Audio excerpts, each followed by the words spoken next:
why are you in this room? What exactly are the expectations you have that you wanted to see for today? Because I'm an untidy person. So you wanted to be tidy. So is it for, like, you know, getting some tips on how to become tidy? Is that what you're saying? Okay, fair enough. Yes? I've just recently lost my husband, so I've got a full house of stuff that I want to know how to get rid of without wanting to keep everything from memory. Fair enough, yes. It's not always that easy to declutter, especially when it's something sentimental and personal. So look, decluttering is a big thing, but like, you know, if it's something that we don't cover today, just ask me questions at the end, and then we could always respond to that, or you could also give feedback. I'm sure this is not the first and the last time that we're going to be doing a workshop. All right, anyone else? I need more storage. You need... I find it hard to get rid of anything virtually. I pull out old clothes, yes, and actually they still fit me, but I don't wear them, but there they are, and I put them back. Well, that's still good. And it's, you know, I just want to get them. I can't let go. Well, the decluttering process that we're doing today, we can cover that. Now, it is a big component. Having said that, we're going to sort of hopefully be able to address it. And if not, I'll be here after the presentation, and you could ask me some more questions. So it's more than welcome. I'm more than happy to answer your questions even afterwards, okay? All right. So anyone else? If no one else, I just wanted to give you a brief background of who I am. So I'm a mom. I'm an employee, I'm a student, so I'm a lot of these things. But I think from when I came to Australia when I was 18, and I came from Philippines. So when I came here, I had the option of going back to school, or studying or working. And I chose to actually study because I'm more of a hands-on person. I don't think I could actually study again, because in Philippines, I actually did studying. So when I worked, I actually worked for an insurance company for 26 years. It was a good journey. I learned a lot. And I think from when I look back, who I am now and where I was before, it's a big difference, because back then when I even started, because in Philippines, English is a second language, but it's not like where you practice all the time. So for me, it was very difficult to communicate at that time. But having said that, 26 years working, that helped me in actually being able to adjust to the culture, adjust to the language. And now I'm actually a lot more, I suppose now I call Australia home. So after 26 years of working, at the end of the day, everything has to come to an end. I was given a redundancy. So I took that redundancy, and I really didn't know what to do, because I was a bit like, what do I do now? 26 years I've been working, and that's all I knew of. And I didn't really want to go back doing the work that I was doing, which is like a lot of administration, I suppose a lot of management. So I said, look, let me relax a bit and find out what I want to do. And I had someone that came and said, look, would you like to do a cleaning business? So I said, okay, I'll do a cleaning business. I didn't know much about cleaning at that time, because I was always in the office. So I said, something different. So I said, okay, let's do cleaning business. So I did, and I did that for probably a couple of years. And I learned a lot. Because of that cleaning business, I've learned how to clean domestic houses, offices. And then one thing I realized that when I was cleaning, I thought, geez, I clean it, but it doesn't sort of look clean. Like, as this gentleman mentioned, it doesn't, like, you know, like when it's not tidy, no matter how much you clean, it doesn't still look clean. Do you guys agree with that? Do you know what I mean? Yeah.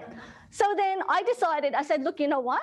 It would be great just to tidy all these things, clean it up, put it aside, and then, like, you know, and then go from there. And I actually did, before I started doing that, I started asking my clients, hey, you don't mind if I actually just tidy this, put this here, put this there, and makes it easier. And they agreed. And as a result of that, I started doing more cleaning and tidying and decluttering. That's how decluttering came in. Because when I first started decluttering, I really didn't think it was something that was important. Because I thought for me, it was just very, not basic, but you know how, like, it's not something that, you know, people will pay you for, or it's something that, you know, it's not like cleaning. I thought decluttering is part of cleaning, but it isn't.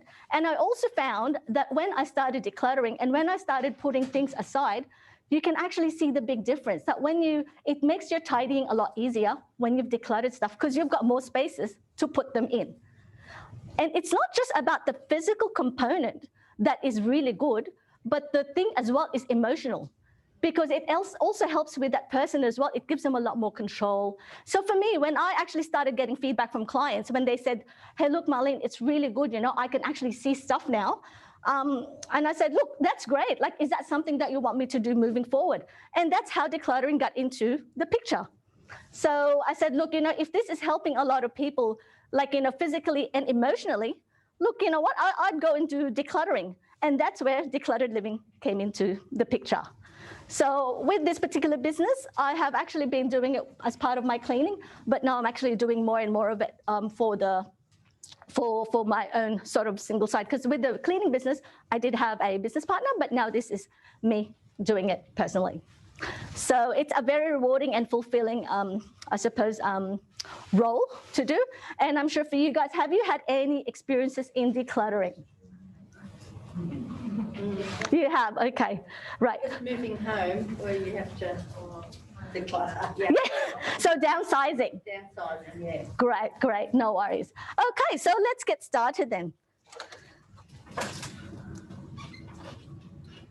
So to start with, I just wanted to sort of talk to you about, we've gone through who am I, so we've got a brief picture of where I've come from. So what is clutter? What's your sort of basic definition of what clutter is all about? A mess. And one thing though with mess, right, it's very subjective. Some people like the mess and they can live with the mess. Yeah. Yes? Too much stuff. Because they don't know how to live without the mess. If they see how beautiful it is to live without the mess, you can compare and you can say, wow. Very, very, very true. Very true. Anyone else? No? Too much stuff, even if it's not messy. I find paperwork all over the kitchen because you've got bills and you've got all your paperwork, but you can't get rid of it because, you know, you've got to attend to it, and with it spread all over either the dining room table or the kitchen bench tops, it's a mess. It's true. And it's not just paperwork though, would you say? It could be anything, isn't it? It could be kitchen items, it could be appliances, it could be pens, it could be anything. So clutter, really? Yes. So clutter is really mainly unmanaged or unwanted things that stops you from being effective and efficient in your life. Really, because, and as I said to you, clutter is subjective, right? But it's really dependent on whether that particular clutter is helping you, or is it of value to you or irrelevant to you, or is it a clutter that is, if it's not of value to you, why is it still there?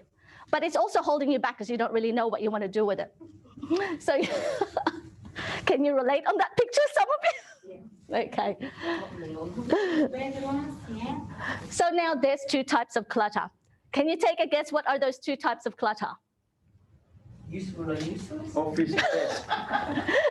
Office desk. Office desk, yes. My supervisor told me you have to make it very messy so people feel that you're a busy person.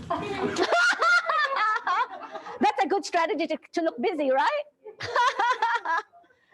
Sorry, and useless things, I think at the back. You know, useful things that you don't know how to organize, and things that are useless. That's the two types I can think. Yes. And online has said too much stuff without a home. Too much time, too much Stuff without a home. Too much stuff without a home. It's very, very true. Because this is what we're talking about earlier, is that when you have so many things everywhere and you don't know where things are going to go, it will just stay there. And I think that was one of the things that I think someone mentioned, that when you have so many things everywhere, it just stays there because they don't know where to put it. And that's one of the things. But look, thank you so much for that. But two types of clutter, you're definitely right. One of the things is external clutter. External clutter, or I call it physical clutter, something you can touch, feel, tangible. So physical clutter, they're things basically kept around your living space, which doesn't have value or doesn't add value in your life. So they're all your like tables, as you said, your computers, things that are actually just lying around there, as what you mentioned, the office desk, too much paperwork. So like, you know, too much paperwork on the bench top, what is relevant out of that paperwork? So that's external clutter. So of course, some of the examples of living spaces are of course in your house or your home, in your office, cupboards, drawers, and also shelves and stuff like that. Shelves or even little, what they call it, little spaces where you actually just put all your stuff and it just goes all mixed up there. So internal clutter are intangible things, non-physical. So they're things that you cannot touch. And they're basically your inner thoughts and your beliefs that you have. Every one of us have beliefs and thoughts. That is quite disempowering. So it doesn't really move us going forward. It keeps us from being happy because they're like examples of them could be just limiting thoughts, beliefs, I can't do this, I'm not good enough. It could be like, I don't really have a lot of time, people don't like me. So they're what you call internal clutter. For the purposes of our exercise today and our presentation, it will be mainly the physical decluttering that we will be doing. So just so you know, but what exactly is decluttering? So may I ask, what's your understanding of decluttering? A good clean out. A good Clean out. clean? Yeah, like I must admit, I'm very good at decluttering. I'm sort of here for my daughter who isn't. That's okay. I declutter like maybe once a year thoroughly, and I go into each room and each section, and I just, anything that's no use, haven't used, it's chucked out. So that's what I call a decluttering, yeah. Perfect, yeah. Anyone else that has a view of decluttering? No, it's right. And I just want to expand a bit more to that as well. Decluttering, you're right, is going through the stuff. It's the process of, just giving you, it's the process of removing anything that hinders you from being happy and at peace in your life. So what that means is decluttering, there's different, decluttering seems to be like bulked up in the whole process.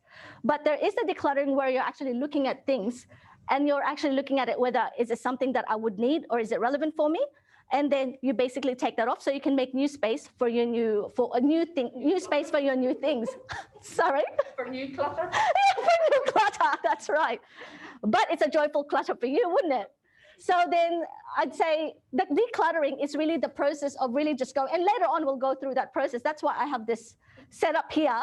Then you could actually volunteer. But yeah, it's really just going through the process of going through your things and what's important. Now, the next step is once you decluttered, is this what you call a personal organizing? Because once you've taken off everything, whatever you've got left there, you're going to have to organize it. So that's a just separate process again, which is your personal organizing. Then the favorite topic of this gentleman here is the tidying. The tidying. So once you have everything all decluttered, you've organized your stuff, now you can easily tidy because now you know where things are going to go. So the objective is that once you declutter, that's the very first step, is the decluttering. And I think that's also a lot of people get stuck into because, as you've mentioned, it's some people do find it hard to part with their things. So they just pile up. So any questions so far? No? Okay. But so why do we want to declutter? To be able to find things. Perfect, yes. Lighter. Yes. Yes, to find things is a big thing. Anyone else? To make our life easier. To make your life easier, definitely. I didn't want to come today, but my wife gave me $200. She said, you must go. You must, are you learning? Save marriage then.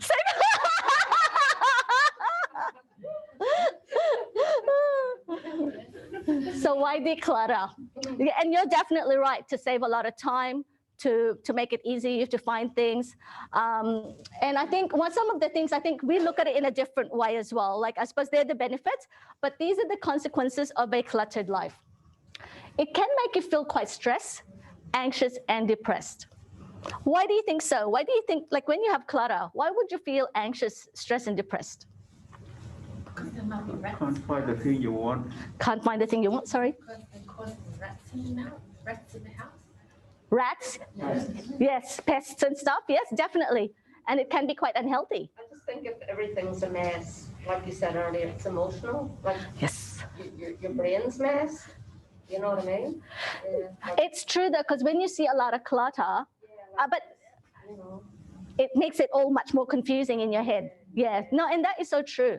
So I think that's what it is. It makes you feel stressed, anxious, because when you see a lot of pile everywhere, like the picture we showed, it's like you don't even know where to get started. And that's the same, it actually impacts you internally as well. Also causes arguments in couples. Yes, it does, and definitely. And I think when you're talking about with that one, it does, like it sort of impacts your personal relationship. Not just with couples, we're talking about parents as well, siblings, because I'm sure, like, you know, I've got a son as well, and I'll be decluttering his stuff, right? And he'd be like, Mom, where did you put my stuff? Like, you know, what did you do with it? Or like, I don't know where I don't know where to find this and what have you. So when I declutter, it's easier for me to find it when he needs it. I think the challenge though is remembering where you put them is another thing. So it increases the chance of you having heart disease and respiratory issues. Now, the reason why I say that, I think if we put it there as well, is respiratory issues, sometimes molds. You know, you can have mold and you don't really know because you've got clutter on top of it and you can't really see it. So those kind of things. And I suppose heart disease, it could be just the fact that you're having so much stress that it's creating that heart disease. It threatens personal safety. What's personal safety? So when you've got clutter everywhere and you can't walk around it, you could trip, you could fall, and you know, who knows what happens? What's the consequence? Sorry? There could be fires. Yeah, and you don't even know where it's coming from until the fire's already big enough. Definitely. And this is what you've mentioned, the impacts of personal relationship. It's very important. I have a friend, her wife is OCD. Yes. And the husband's very messy. Yeah. Then they divorced. Did they divorce because of that? Okay. Because of the house and the mess. Yeah, yeah. And he's very messy. Right. Yeah. Yes. So it does save marriages then, if it could. And it can be very expensive. Why do you think it can be very expensive? Because you're buying new stuff that you've already got under the pile that's sitting there. You know, when I was doing a project, it was actually a work client I have. And you're right, it can be very expensive because every time I come to her place, I see Officeworks bag, more pens, more notebooks, more stationaries. And every time I declutter her stuff, I said to her, could you see all these piles here? These are all a pile of your notebooks and your pens are like overflowing from the basket already. I said, stop buying already. And once we decluttered, she already knew where it was. It's okay. But yes, it can be expensive. But little things, even though it's a pen or a notebook, how much would that be? So it accumulates. Definitely. So no, well done. So that's your consequences. What are the barriers to decluttering? What are the things that you're finding it hard to get into when you declutter? You know what to do. Yes, exactly. Not knowing where to get started. So we've got the barriers and also what are the solutions for it. And the solutions could be different for everybody. But the barriers, one of the main things I find is that too busy, I don't have time. Especially when you're working. Even if you're not working, when you're busy in your life, it's the last thing to do because, like, you know, it's just something that I really don't make the time. But something though is, one thing to recognize though is when something is that important, you'll make time for it. So the solutions is, a lot of people also feel that decluttering can take a whole day, it could take a whole month, it could take a whole year. You could actually break it down. So you don't need to spend a day to do this, you can spend even 15 minutes per day and schedule it for another time again. Cool, any questions with this? Cool. Now, another barrier is I was never taught to do this. And it is like, you know, it's something that, you know, it's like anything else, right? Sometimes it's like, it's so easy to just be automatic with our, I suppose, reaction to things that we have to be taught. But you know what, nowadays, what do we have? We have the internet, right? And even for our own personal things, sometimes we just go and do it at home and we learn from it. So if you've never been taught about it, look, there's many information on how to declutter, especially now in this time and age. For me, I started on the job. And I started even on my personal, even before I actually got into the cleaning business, I was doing it on my own. I was actually making mistakes, but from those mistakes, I'm also learning from them.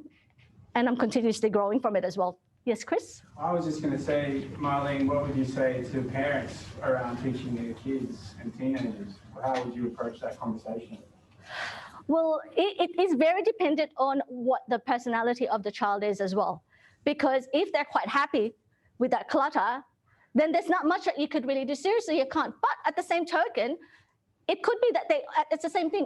It could be one of those barriers that we're looking at.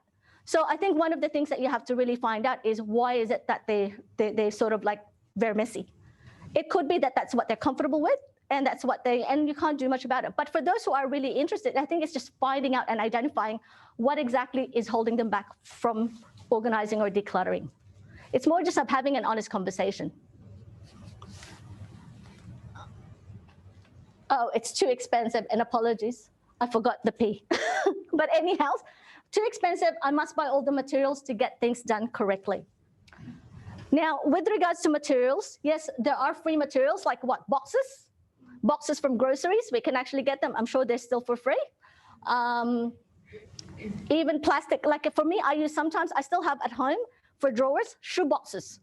Shoe boxes, or those iPad tablets, the boxes that has the shallow thing, I use them to actually put into drawers or on the table so I can organize all my little bits and pieces. And cotton buds, do you guys use cotton buds? You know how they have that little plastic container? I use them for organizing my little bits and pieces, especially the little lip balms and things like that you put in the drawers. So they're all free. They're all part of it when you buy your like your basic like toiletries.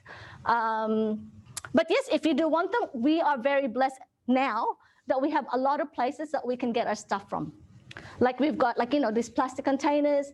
We've got all those like shelves, and they're not that expensive as well. You could go from Kmart to IKEA. By the way, I'm not sponsoring them or anything. They're not sponsoring me, but it's just that's because where I go as well.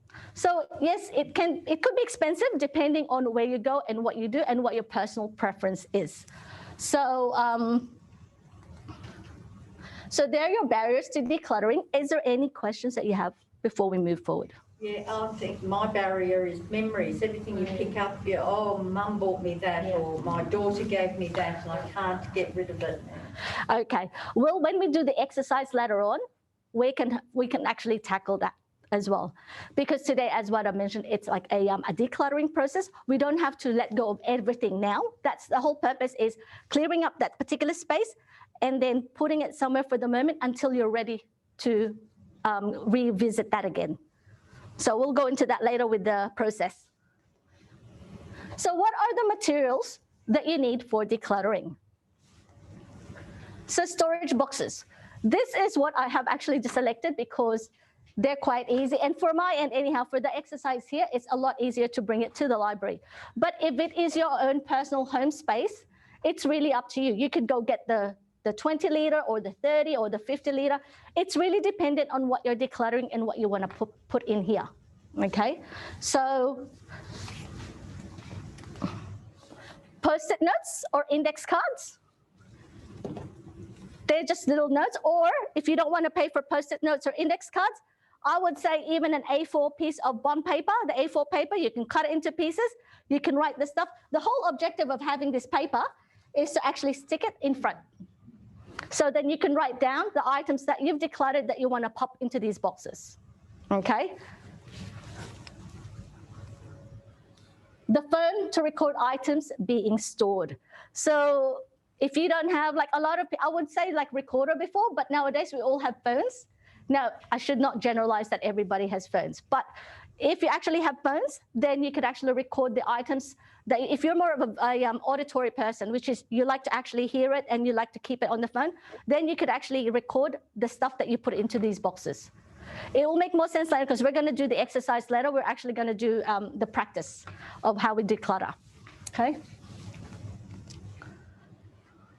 Any questions so far? Yes. I don't have a phone, so what should I do?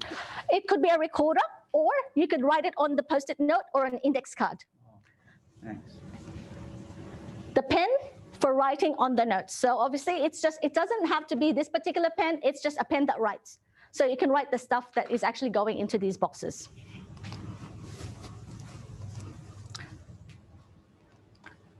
And bin bags to place items for charity or giving away. So it's just that, like, you know what, everybody, this is the thing with decluttering. Everybody has different ways of doing it. Whatever works is what you go for. This is a basic structure I'm actually showing you. Now, the bin bag is just good for, as what I say, with charity, because you don't want to pile it up somewhere and then you have to put them in the bag. everything that you actually want to give away, just put it in the bag because it's easy to just lift it up and put it into either Salvation Army or whatever the charity places, or if you want to give it away to family and friends.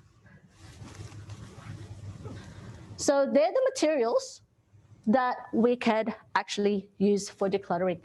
Any questions so far before we move forward? Can I just add something to the last one? I would add a shredder to that. Yes. Because I find, because I do declutter quite often, Yes.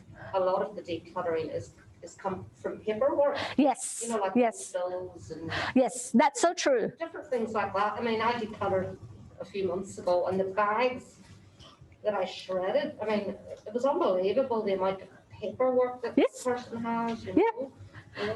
Actually, with that one, yes, that's very true, and I'll add that on because I'm the same every year. Like declutter for summer. Actually, it's a good thing that Chris has put this presentation because it's summer, Christmas coming, and yes, you're right. We're buying more things. We're letting go of the old and coming in with the new. And I think, and also part of that as well is cleaning through all your paperwork. Because you will find that you'll have paperwork from 5 or 10 years ago. Like I know for me, I keep it for tax purposes, for example. And then you go through it and you're right, you don't really want to chuck all those important documentation in the bin because they're commercial, like they're information sensitive.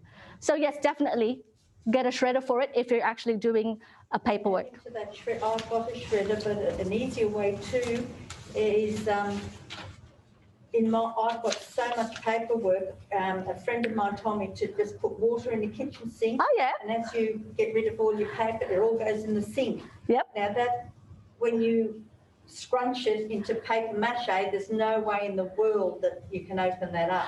Great. You just scrunch it up and it's all paper mache. That's a great idea. No, thank you so much for that. See, they're the things that it's good that we're having this because it's like a collaboration. We're all learning from one another. But no, that's really good. So, would you mind give some tips and suggestions how to move to Melbourne? How to move to? Pack things and move to Melbourne.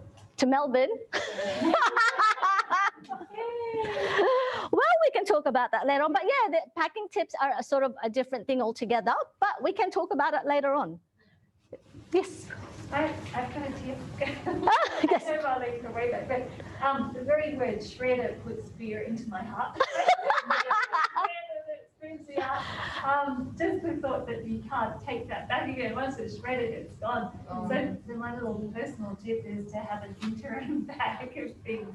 So take the stuff you intend to shred. You go to chuck them, definitely put them in a bag where they can sit and kind of think about it. Somewhere outside, so somewhere near the garbage bin, but not in the garbage bin, so you haven't quite broken ties with it. And then in a week or so, you tend to want that part about shredding it and getting rid of it. So if it's out there next to the bin, it's like a little interim step. For me to just take a bill or whatever it is and say, okay, that's gone. So it's like I'll probably not do it. I like to have stuff there just in case. Yes. And everybody's different. Everybody's different, to each his own. And I think that's what's more so important. We do have a structure that we've put here, but it doesn't mean, though, that you just follow everything. If it's not working for you, then don't. Because you know what? It's all very different. Like I know, I think we were talking about Marie Kondo, and she's very good. But again, it's all different personal scenario, personal situation that you have to consider for yourself. And there's no right and wrong in this particular process as well. So what is the decluttering process? So the decluttering process is basically, the first thing is choosing a living area or space you wish to declutter. Now, what we will do is we'll go through the process first, and then we can do a practical sort of, like I suppose, a practical experience of what we're going to do by doing this. Because this is our props today, and then we can put it into action. And I will actually need some volunteers later on, so please feel free to actually volunteer for this activity. All right, so choosing a living space to declutter. So it's really just identifying one space, because yes, I know it's very difficult. Like sometimes you already think of decluttering, and decluttering is like, oh my God, just the word declutter just sends, fears into your heart. It's like, oh my gosh, is that going to be doable?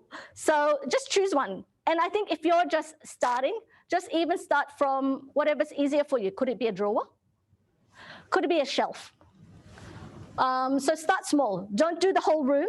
Even I think sometimes some people find just even the shelf of a wardrobe. Just get one started, because once you actually get one started, just finish that. It makes a big difference with how you feel about it, in being more encouraging in doing the next project. Okay? So the step 2 is start small. And I think that's what I've already mentioned earlier, is basically just pick one place at a time. Don't do like, I'll do this room today, I'll do this room tomorrow. It's too ambitious. Otherwise, then you'll have little clutter of messes, little clumps of clutter everywhere. And that's what we don't want. It just defeats the whole purpose of decluttering. And step 3, removing all items and sorting it out. It's really like when you, for example, if we've actually taken out a whole, let's say for the purposes of this exercise, let's look at a shelf, like a cupboard or a wardrobe of clothes, just that one shelf. Take everything out, put them all out in the open, and then you go through it, okay?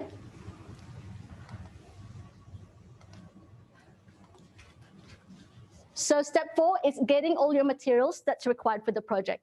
What are the materials? These are the materials that we've already spoken about earlier. So having your plastic buckets or even just boxes. So now place the boxes where you can see them. In this particular presentation, it's actually there because it's easy for us to access. But for you, everybody will have a different thing for it. So for example, if you want it somewhere, it's closer to you so that when you start going through your stuff, it's easier for you to put it in. So just centralize it so you can easily access them. So number each box. Let's say for this exercise, there's 3 boxes. And if, for example, if you have more boxes because you've got more clutter, you can put more boxes.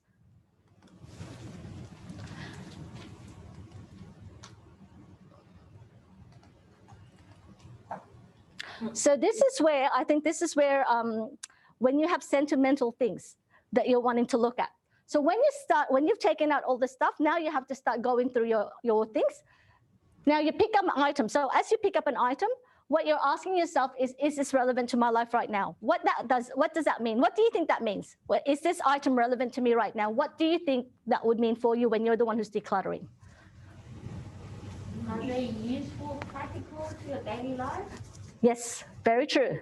Exactly. Anyone else? So am I attached to it? Because it may not be useful, but you might like it. Correct. And even if you're attached to it, is that something that you would be using now or later on? Yep. Anyone else? So if there are things that for example, is it useful in my life right now? Yes, I'm attached to it, but is it something that I'll actually be using now or still a lot later? So if the answer is the fact that, okay, well, I'm not really going to use it now, and there are certain things that you could easily let go, but you feel that, okay, maybe 2 weeks or a year later, I'm still going to use it, it goes in the box, okay? Now, if there are things that you feel like, it's just easy to let it go because, look, I haven't used it for so long, put it in the bin bag. If it's something that you'd like to give it away for family, friends, or charity, then put it there. Now, if it's something that you're you're attached to it, but you still feel that, I'm using it now, then leave it there. It's as simple as that. The whole process is just to make sure that you're decluttering instead of being held back by, you're overthinking. Oh, should I be using it? Should I be keeping it? Because that's what keeps it so long to go through the whole decluttering process. That's why, you have a lot of things where it just stays there because you don't want to move it. It's too hard. So by doing this process, it's really just asking, is this useful for me now? If it's not, go in the box. I could be using it later on, go put it in the box. The only thing that you will actually have in your space will be the things that you're using now and that's relevant for your life now, okay? So you continue processing, like you continue going through this process until you go through all your things. And the step 8, so when the item is in the box already, so when you put it in the box, for some who are very technology oriented, you can use your phone and record what are the things that you've popped into the box. You can either do it one at a time as you put it in the box. Okay, socks in box number 1, technology or mobile phone in box number 2, Kitchen appliance, which is like, let's say your blender, box number 3. Okay. Now, for those who doesn't like to use technology, you can write it down on your Post-it note as you put it in there. Okay. And also what you could do is you could do different categories per boxes. So sometimes it could be too much like writing all the bits and pieces that goes in. You could categorize it. For example, if it's books, just put books. And if you want to, you could write, like you could put books at the top and you could put what are the books in there. Or if it's too much, because it could be you have so much books, it could be like health books. It could be recipe books. So, so in technology, for example, mobile phone, cables, chargers, those kind of things.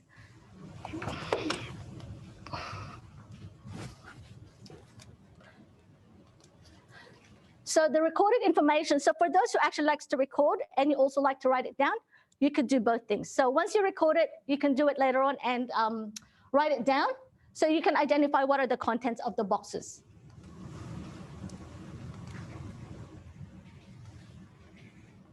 This is the last step. Don't worry, we're not going to go more than 10 because I know it seems a lot. Now, you need to just find a wall or somewhere where you can actually stack these boxes.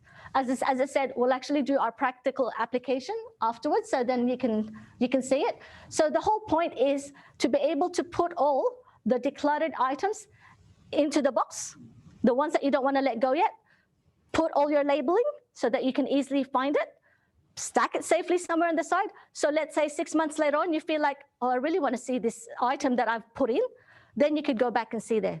And the whole premise is that once you actually declutter that particular space, all you have left, you have that particular open space now to fix up and organize what you're using for now. Okay? So the key takeaways for this really is, it is a faster process to declutter your space because, as I said before, decluttering can take a lot of time for some people because I think the biggest thing is whether, am I going to use this? Am I not going to use this? Or, I don't really want to let it go because I'm still attached to it. So it's a lot easier that way to actually just put it on the side. Yes, I know that it's still going to go on the side, but at least it's going to make your life a lot easier because you will be able to sort of find where your things are. It's organizing it as well.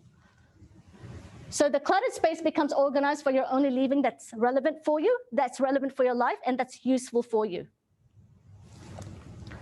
And also, I think one of the things is you can actually locate the items more because you can actually feel in control of your environment because you can easily find the things that you're looking for as well. And you can easily focus and concentrate because if you're not actually busy looking for things, then you can actually have more focus in the other areas in your life that you want to actually focus on. And of course, when you have everything all in order, it helps you to be a lot more creative. You can have more time in being more creative as well, and just enjoying your chill out time. And of course, it makes you feel more in control of your life. And it creates a sense of confidence and fulfillment. Of course, it also reduces relationship tension, as what we mentioned earlier. It's very difficult. I think the biggest thing is it is quite impactful for not just you as the person, but to everybody else around in the family. Of course, and it saves you money because you don't have to keep on buying things every time. All right, so let's just put this into application. All right, who wants to be the volunteer? Yes, I will. Oh, this has got a wheel. Yes. All right. Okay. Who wants to be? Yes. Sorry, what's your name? Louisa. Louisa. All right, Louisa, thank you. Who else?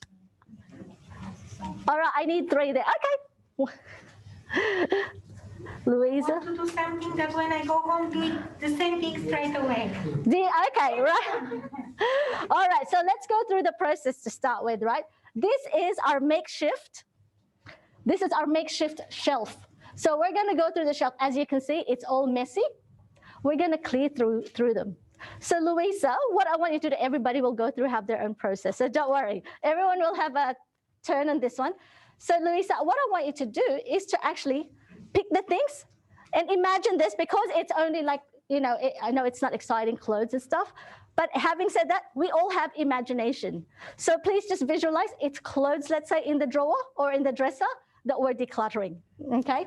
Louisa, if you wanted to actually declutter, like using the process that we have, is this useful, is it not?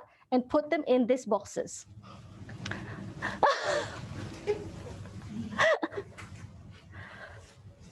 So what the boxes are? This is. You can decide. Oh, okay. So which one is this? If you want, we could put this as a clothing. We could put this as the rags, and we could put this, if, for example, it could be like, Donate. I don't know, shoes. Donate? Donate, yeah, donate. Our donation is here. So let's just do your imagination. One for t-shirt, one for clothes.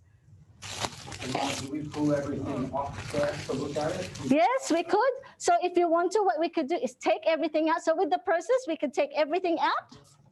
Here you go, Louisa, here. We could go take everything out here. I prefer to donate everything that I don't have. All right, so the process, let's go back to the process of it. Go, go, go. So take everything out, which we've done. Okay. I'm definitely giving away this. So let's do the step. So then we have a visual as well. Thanks, Chris, for that, for the feedback.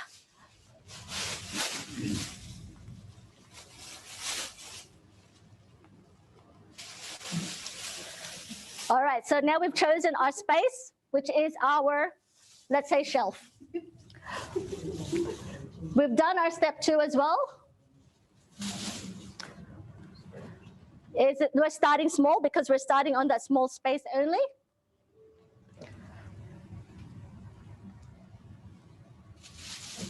So we've all removed all the items from the shelving that Louisa is sorting out now. So she's going through it.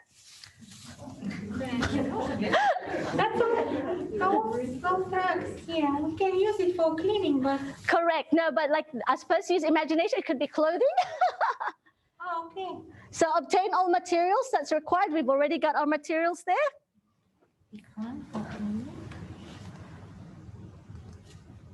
And the boxes are already where they're easy to place in. So Louisa's already putting them in.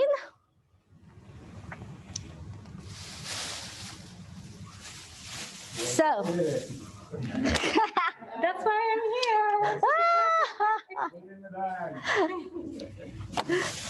Will show us a system we have to fold the clothes to. yeah, we can do that later on. Yeah. So which one you want to keep? You could put this all in the. I just will keep the microfiber clothes to clean the couch. I can tell she must love to clean. Even not all of it. Too many microfibers. It's all right. You can put them on different things that you want to. It's just, let's say, just for the purposes of the exercise. Okay, these are for, yeah. Yes.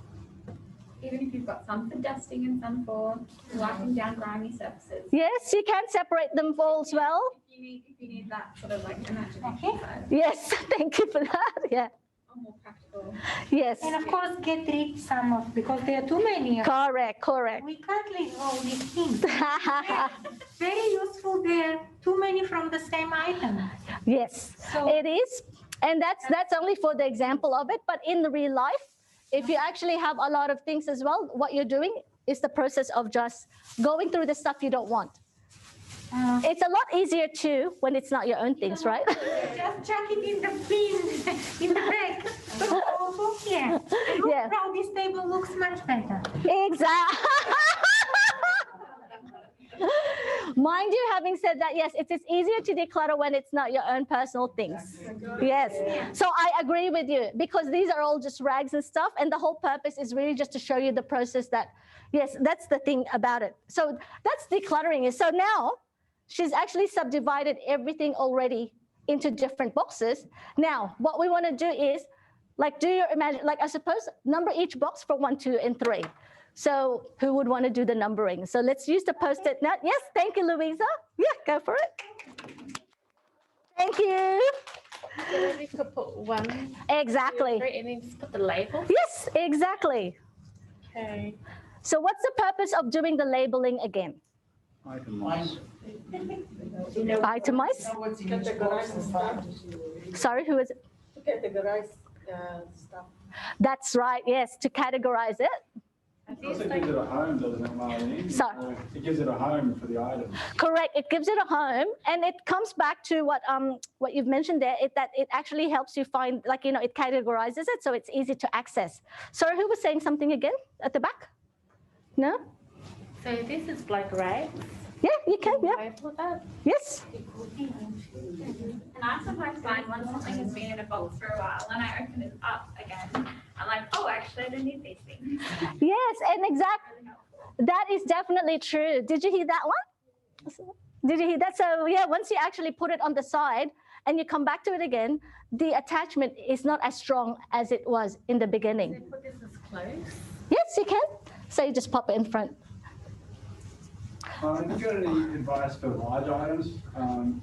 I've got an old Christmas tree that my wife won't let me throw away unless we recycle it. So do you have any advice for what you do with big items? Because once you clean the garage, the whole garage is ruined. So how should we, do you want to name that? Yeah. Do you want to name this one? Sorry. Oh, you could actually just use it as a shoes. Or socks, yeah. So Chris, going to that question, Christmas trees, large items, what do you do with it? Usually the first thing I like to do is find a home for them. So, you know, it could be like, it could be people that you may know of that can't afford to actually do, to have Christmas tree. That would be one thing. Charity is second one. Like, I actually would love to drop it. Like, I know there are some St. Binnies that you actually can drop off. They've got a big warehouse that you can drop off big things as well, and they can sell it via that way. And then you're also helping charity. Because if they're the only option that you have is recycling it, another thing is probably with the council pickup. But then again, you know, that's a bit hard too, because it's not, I don't know whether they're recycling it. She always said, well, it's going to end up in landfill. We have to get it to somebody else. Yeah. Well, it lives in our garage for 12 months while I work there. And let's keep your ears open and your eyes open for people who would need Christmas tree, especially now being Christmas. You already tried on me. How tall is it? That's just Is it a real tall one? Oh, it's not too tall, but it's an older one. But, oh, Chris, you know, Marketplace, FB, Facebook Marketplace, Gumtree. We did try the marketplace thing, yeah, but no one wanted it. So I think maybe I had to use a better photo of it. Yeah. All right, so thank you so much. So what we've done now is we've numbered our boxes, 1, 2, and 3. And really the information will be dependent on what are the things that you're putting in these boxes. It's not really the actual categories that we're looking now, it's your own personal category, as what we've said. So it could be clothes, it could be technology, it could be kitchen appliances. That will be just what it's all about. Now, for some people, that will work. But for those who actually like to be a lot more detailed, you can actually write down more information what you put into these boxes. Okay? Now, with regards to the next step, thank you so much for that.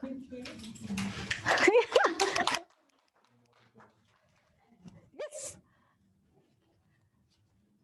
So now, I think Louise is done the picking up the item and finding out what's relevant for her. And as we can see, it's been put in the bag already.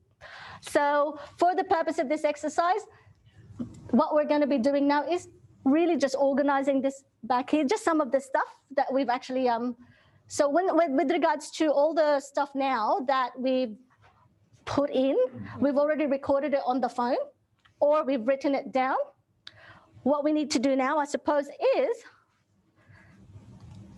selecting, we've already put this in as well. Now with the detail as well, you could, is there any particular questions that you have with regards to putting in some more information with these notes? You declutter a lot. Like, would you have any particular additional things that you would think? Because I wouldn't need to label the boxes because rags will go in a cupboard. And I just automatically know that's where I'll go to get a rag. So yeah. I wouldn't necessarily label each box. Yeah. What if it wasn't a rag? It could be clothes. Clothes. If it's no good, it's chucked. And if it's... There's no... Actually, well, I do have a box, clothes that I'm hoping to fit into again. Yes. You know, and I do keep that in the box. That would be labelled, but other things... not really. Yeah, no, that's okay. I think it just really depends because everybody has different clutter that they want to put up. Yeah. So now that we've actually decluttered them, as you can see, it actually makes it a lot simpler because you're actually just putting unnecessary stuff in the box. So now we need to find a wall or an area where you can access it. So to start with, I'll get you to cover all the boxes. Now that we've actually put all our notes, we have our label, get the cover, and then we'll stack them up already.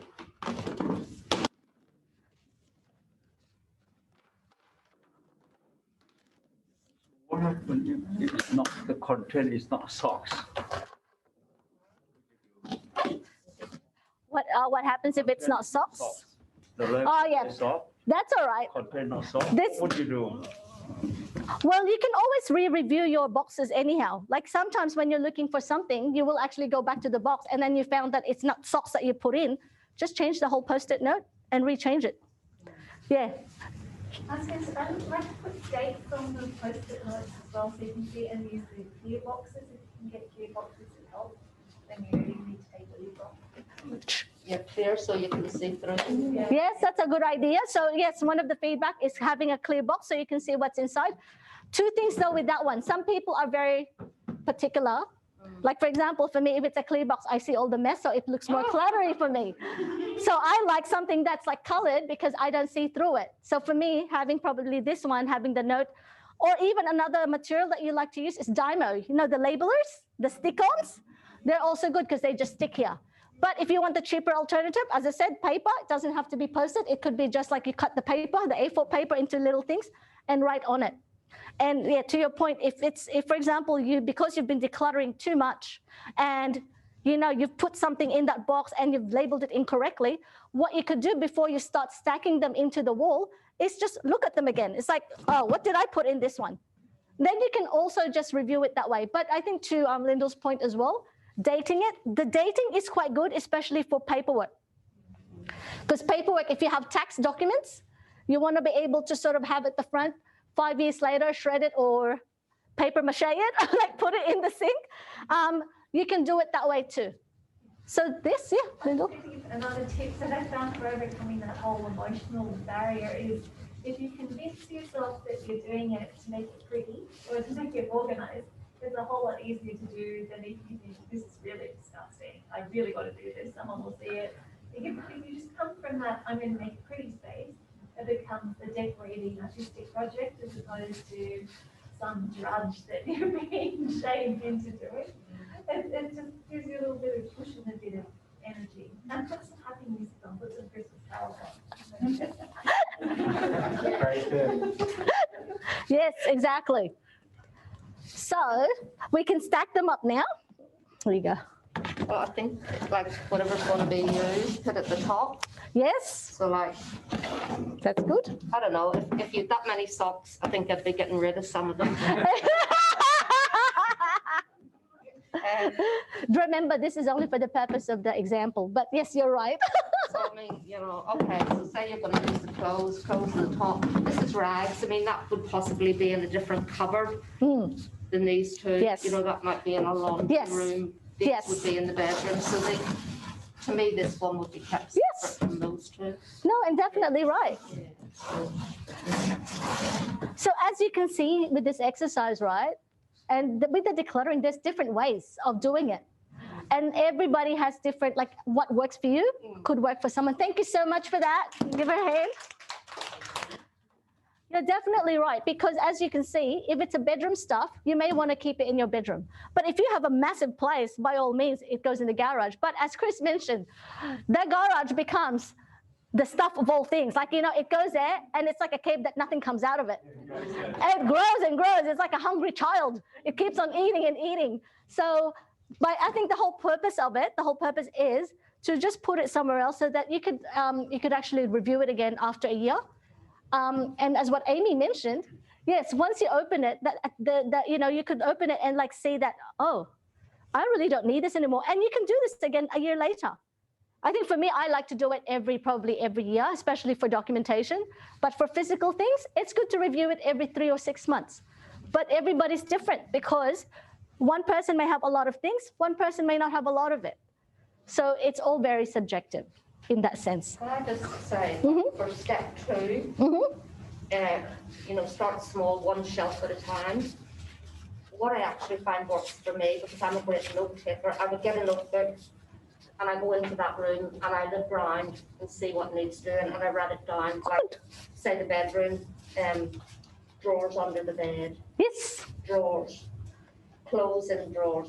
Clear the wardrobe with clothes hanging up. Yep. Clear the top of the wardrobe, right-hand side, because that's my side. Clear the wardrobe, left-hand side, because that's my husband's. And I write all this down. And then as I do that particular item, I stroke it off. Yeah. And I find that helps my mind.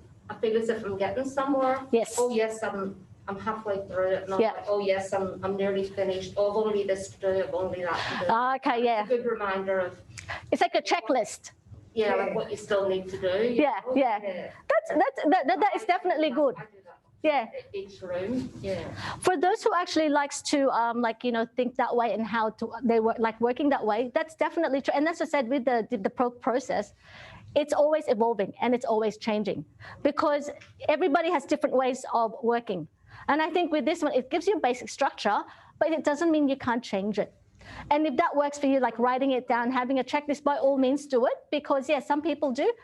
Some people don't like to actually do that. It could be that they just like to actually just be ad hoc and be able to just, just do it when they feel like it. And as I said, it doesn't have, and that's why I said start really just a small thing if you're just starting, because if you actually go big and you want to declutter a whole room and you've never done it before, then that's where you actually fall down, because that's where you feel like, oh, I really can't do this anymore, too much. Just leave it there. And the clutter that you have expands. So that's why, and as I said, if you're writing notes, what you want to do, then it keeps you focused. But for some, it works. For some, it doesn't. So find what works for you. Okay? So I suppose if you look at this space now, because it's been fixed now, it's a lot more easier to sort of see. So the key takeaways for this decluttering process, I think we already went through about it. Any questions, though, with regards to the process?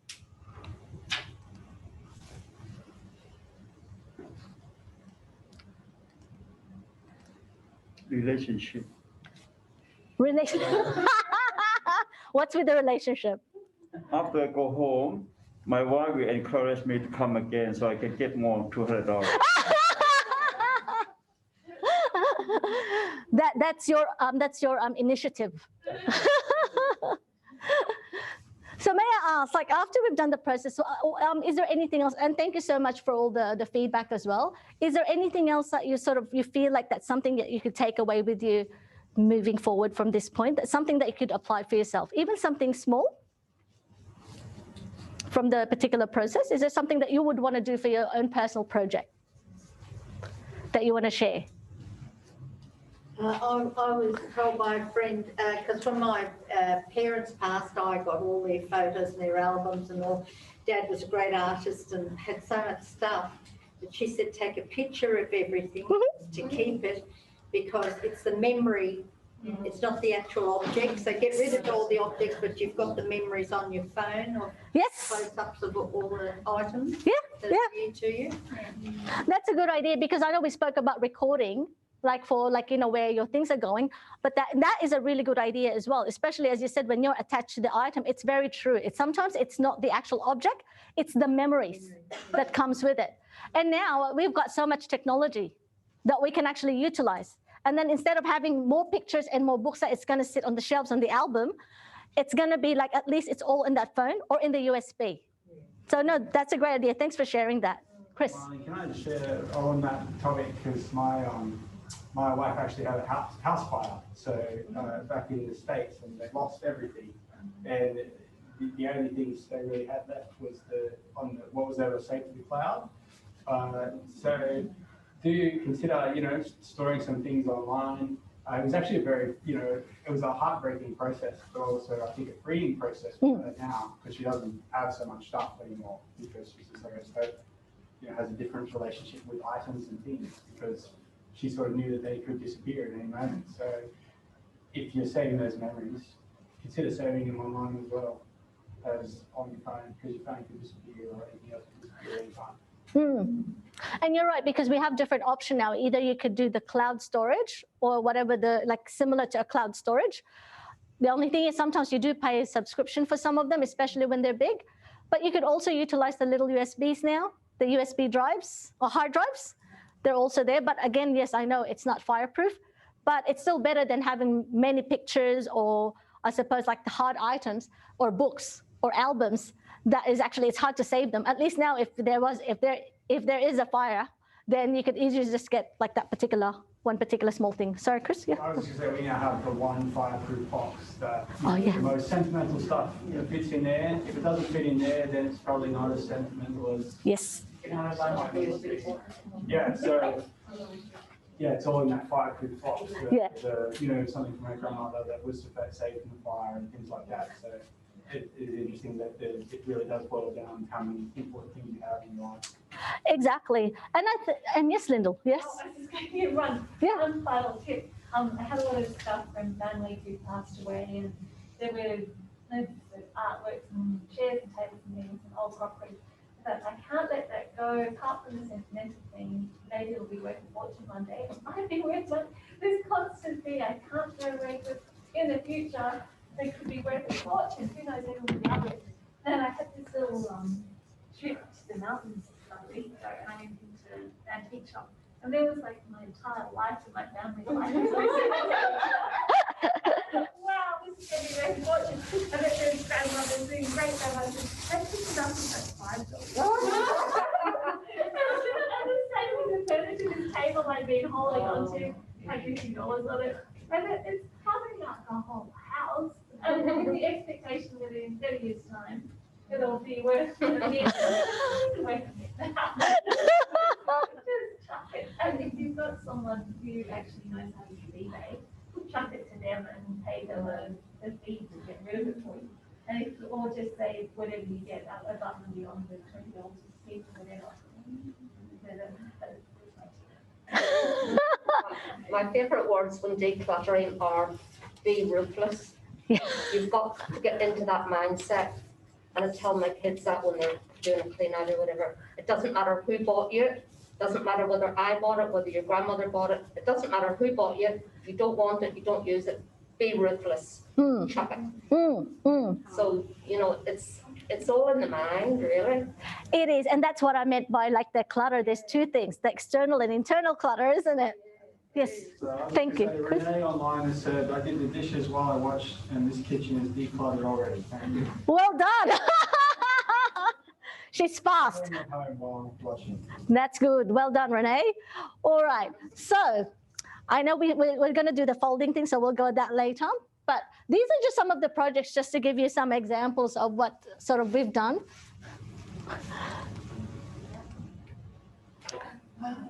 So as you can see, there's a lot of as you can see, even from here to there, it just shows you for from clutter to being decluttered, it makes a lot of difference as well. But decluttering is not, as I said to you, it's only one process. You got to organize, but once it's all decluttered, it's easy to know where things are.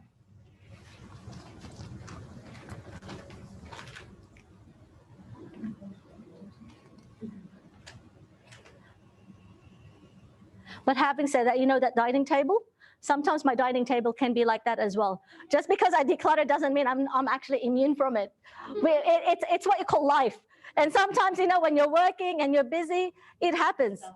Yes, that's right. But the best thing about it is when you know where things actually go, it's easy. Like for me, it takes me just 10 minutes to tidy it up. And sometimes it's just not that, it's just, as I said, it doesn't take long. This is just a desk that it's just got everything in it.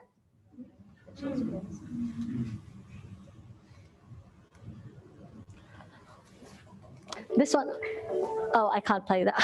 Oh, does it play? Is it playing? No. Oh, is it? Hang on. Oh, there you go. She's looking at me because it's like.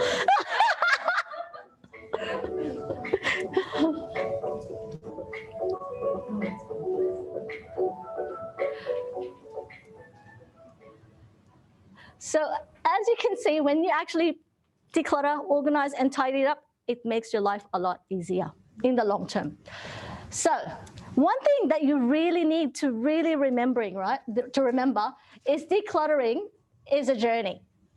It's a process, it's a journey, it's an ongoing thing. It's not something, oh, you know, I've already decluttered all this stuff, that's it. It's gonna be like this for the rest of my life. Doesn't work that way.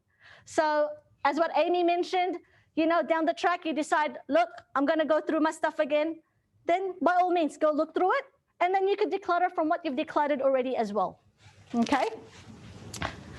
And it's not about getting it right or perfect. Just get started.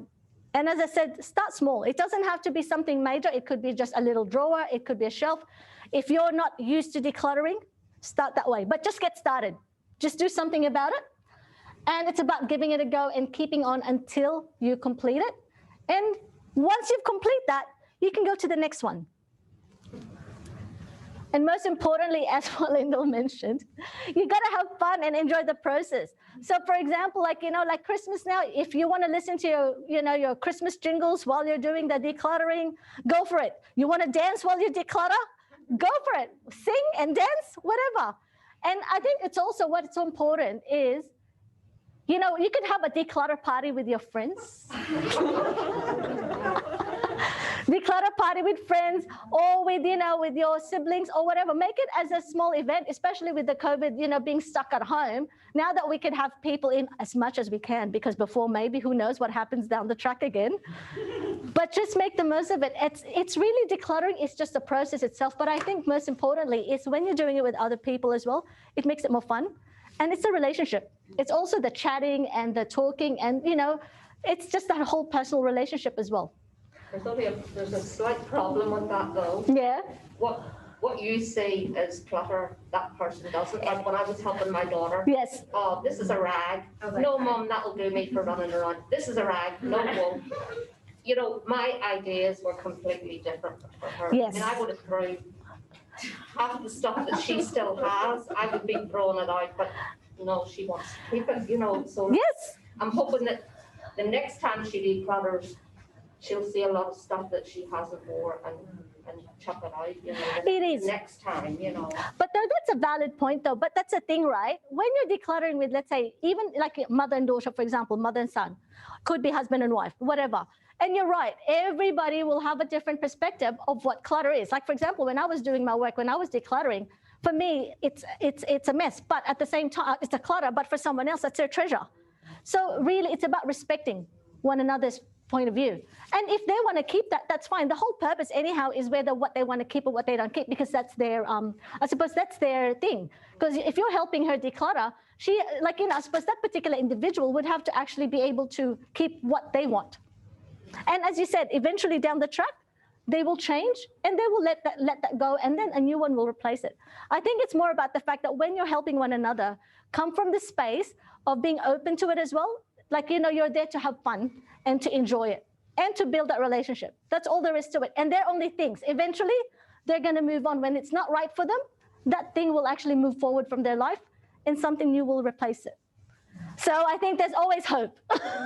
There's always hope for everyone. But I think, as I said, always just make sure when you're doing something, just enjoy the process. Because when you're not enjoying the process, nothing will happen.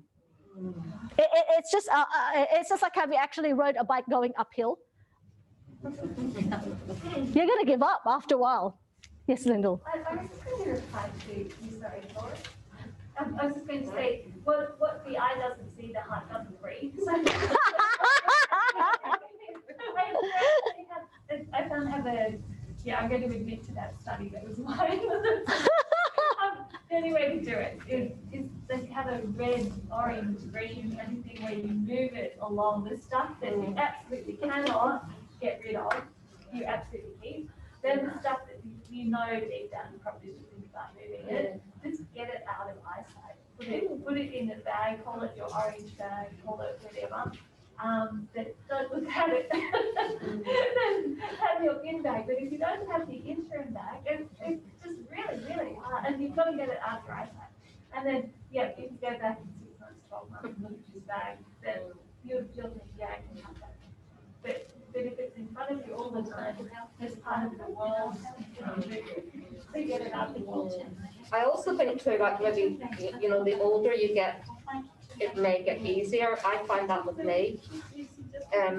Because I don't want my children to have the burden of clearing my house whenever I'm gone. Yes. You know, I would rather do it myself now. Yeah. And I found like this time when I decluttered, I got rid of a lot of what I would call sentimental things. Like Yes. I had a doll that was bought to me as a child at 8 years old that I kept. Yep. But this year I finally, I threw it out. Yeah. Well, I know, but you know, it's gone, you know. Like, so I find it easier as I get older. Yes. Because I don't want to pass that burden on to someone else. No, and that's understandable. That's understandable. So I suppose when that's the thing, I think, and that's a good point that, you know, like as what you've mentioned, is taking pictures. Because yes, you're right. It could be a sentimental thing. And it's true. Sometimes I do find it isn't the object. It's really the memories that goes with it. And I think it's more importantly as well, it's not just about the pictures. It's about what you have within you as well. Because whenever you actually see something anyway, like with the pictures, when you look at it, it sort of brings back a lot of those memories. I mean, hopefully they're always good memories. If they're bad memories, let them go, let them go. As what Frozen said, let it go. So, you know, you're definitely right. So, but anyhow, any other questions? And thank you so much for all who participated with the activities and for coming here today. I really appreciate the time. I mean, I've had fun presenting here, but I hope that you've learned and had a lot of fun as well. Any additional questions? It's possibly may only apply to me, unfortunately. But I've got all these books that I've had since I was a little girl, and it's very hard. Apart from the ones I keep for sentimental reasons, a lot of people won't take books anymore. No. Like, Library as well, as you Library, mentioned. well, yes, I Library, know. we don't I know take the the donations library anymore. won't. Yeah, it's a hard one, books. Hard to give them away, isn't it? Or give them up. Well, yeah, I'm finding. Important. Oh, Lyndall has an answer. Have you seen those little community libraries? They're all around Newtown, Balmain, Inner City. Yeah, and there was one at Flower Power. There's one in there as well. But because of COVID, they dismantled it because people were worried about passing around germs. So I thought this was like, what the whole thing, and take them there. And that was lovely for a while, but it doesn't work. Everybody, could I just jump in real quick? Can we all thank Marlene for today's session? Thank you for coming out and sharing your knowledge with us. We really appreciate you coming today. And there was a lot of thank yous on the chat as well, saying that they've been